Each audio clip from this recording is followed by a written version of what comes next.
نحمد نصلی علی رسولہ الکریم، اما بعد، بسم اللہ الرحمن الرحیم۔ مکرم ناظرین، افواہوں کا بازار گرم ہوتا ہے۔ کبھی سوشل میڈیا پر خبر آتی ہے کہ فلاں آدمی کا انتقال ہو گیا، اور بعد ازاں وہ آدمی خود کہتا ہے کہ بھائی میں زندہ ہوں، بالکل صحیح سلامت ہوں، کسی نے جھوٹی افواہ پھیلائی ہے۔ کبھی جو ہے نا وہ خبر آتی ہے کہ اس وقت پاکستان کی جو حکومت ہے وہ ختم ہو گئی، بعد ازاں پتہ چلتا ہے کہ یہ جھوٹ پر مبنی خبر ہے۔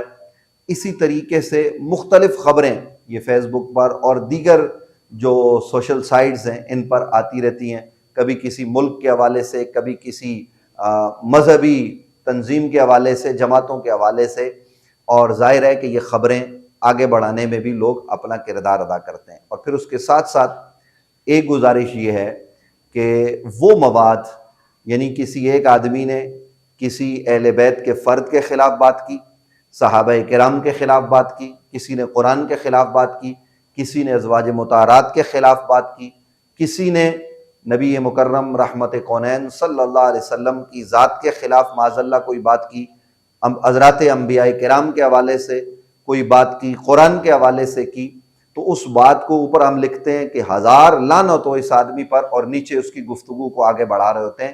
یہ قانونی بھی طور پر بھی جرم ہے، اخلاقی طور پر بھی جرم ہے۔ یہاں ایک بات میں عرض کرنا چاہتا ہوں کہ یہ باتیں ہمیں ہرگز آگے نہیں بڑھانی۔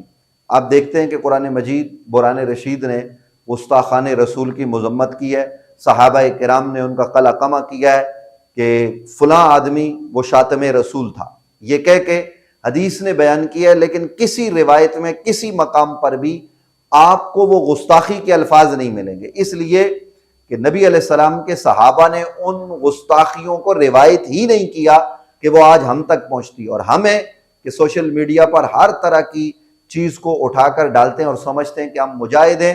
یہ شرعی طور پر بھی جرم ہے، اور اب تو خیر پاکستان کے قانون کے حساب سے بھی جرم ہے۔ ایک تو یہ کام نہیں کرنا ہم نے، اور اگر کوئی ایسی چیز آپ کے سامنے آتی ہے تو اس کا ایک طریقہ ہے، ایک پروسیس ہے، اس سے گزرنے کے بعد آپ اس کے خلاف رپورٹ کروائیں۔ یہ آپ کا قانونی، آئینی، شرعی، اسلامی ہر طرح کا حق ہے۔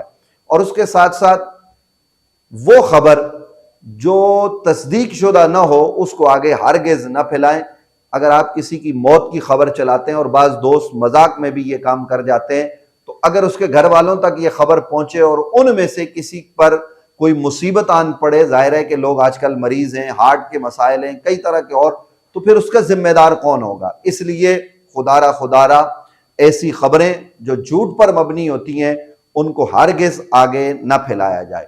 اور اسی طریقے سے میں تو گزارش کروں گا پاکستان کی حکومت سے اور قانون نافذ کرنے والے اداروں سے کہ باقاعدہ سوشل میڈیا کو بھی کنٹرول کیا جائے۔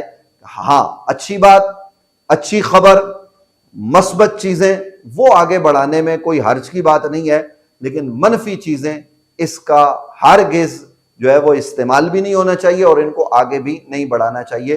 تو یہ مختصراً میں نے آپ کی خدمت میں عرض کیا ہے۔ ایک تو یہ کہ فحش مواد بھی آگے نہ بڑھایا جائے۔ آج کل یہ بھی ہوتا ہے کہ فحش مواد بھی بڑھا دیا جاتا ہے سوشل میڈیا پر، تو اس کا ہر لحاظ سے جو ہے نا وہ خیال کرنا چاہیے۔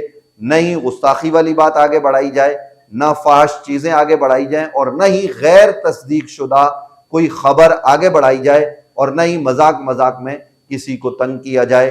یہ ہماری چند گزارشات ہیں، اللہ کرے کہ ہم ان پر عمل کریں اور ہم اپنے معاشرے میں بہتری کے لیے کردار ادا کر سکیں۔